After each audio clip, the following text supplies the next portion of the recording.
Hello sir sir, auto காசு கொடுக்காம போறீங்க. ஐயோ சாரிண்ணா, இதோ ஞாபகத்துல. எவ்வளோண்ணா? 100 ரூபா சார். இந்தாங்க. Thanks sir.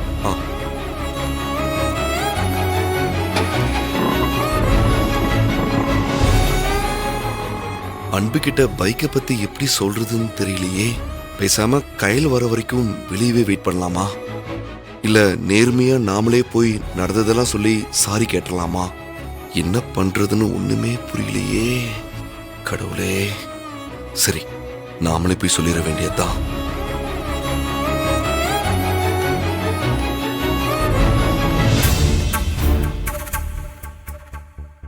வாங்க மாப்பிள்ள, வந்துட்டீங்களா?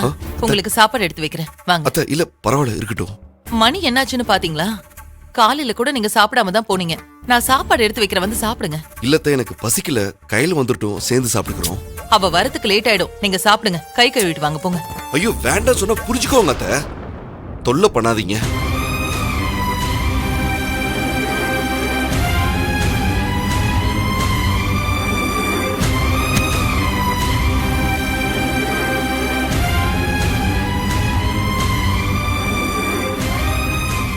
என்னாச்சு மாப்பிள்ளைக்கு? இந்த மாதிரி எல்லாம் பேச மாட்டாரே, என்ன பிரச்சனையா இருக்கும்? சாருக்கு தூக்கம் போதுமா? பத்தல, இன்னும் 1 மணி நேரம் தூங்கினா கூட நல்லதா இருக்கும். பசி வந்துருச்சா, அதான் எஞ்சிட்டேன். சாப்பாடுலாம் ரெடியா தான் இருக்கு, சாப்பிடலாம். ஆனா அதுக்கு முன்னாடி உன்கிட்ட ஒரு விஷயம் சொல்லணும். நீ தூங்கிட்டு இருந்ததுனால உன்கிட்ட சொல்ல முடியாம போயிடுச்சு. என்ன விஷயம்? அது வந்து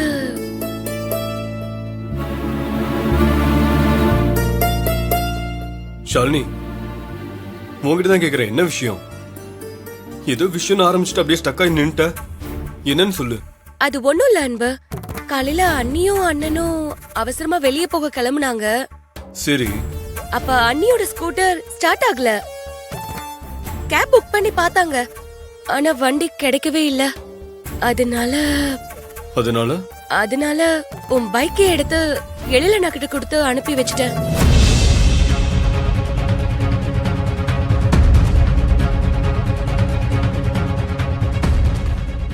அன்பு என்கிட்ட கோச்சுக்காத.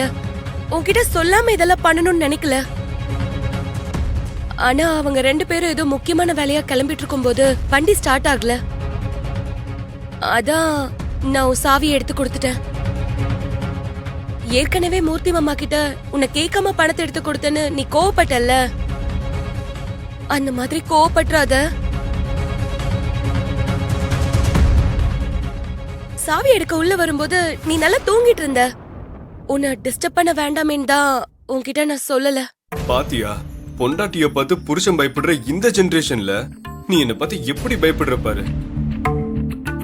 அன்பு கெத்துல இல்ல, நீ எதுக்கு எப்போ எப்படி பேசுவேன்னு தெரியாதுல்ல. முன்னாடி கூட பரவாயில்ல, நீ இப்ப காக்கி யூனிஃபார்ம் போட்டதுல இருந்து வீட்ல எல்லாருமே உன்கிட்ட பேசுறதுக்கே பயப்படுறாங்க. அந்த அளவுக்கு நீ கோவப்படுற. இங்க பாரு, என் கோவத்தை தான் நீங்க எல்லாருமே பாக்குறீங்க, ஆனா அதுக்கு பின்னாடி இருக்கிற நியாயத்தை யாருமே பார்க்க மாட்டீங்க. மாமா தானே பைக் எடுத்துட்டு போனாரு, அதுல எனக்கு எந்த பிரச்சனையும் கிடையாது. அன்பு, அடுத்த 2 நாளைக்கு எனக்கு நைட் டியூட்டி தானே, பகல மாமாவை யூஸ் பண்ணிக்கிட்டோம். அவர் வந்தாருன்னா நீயே சொல்லிடு. சரி அன்பு. சரி, நீ போய் சாப்பாடு எடுத்து வை. நான் எடுத்து வைக்கிறேன், நீ வா.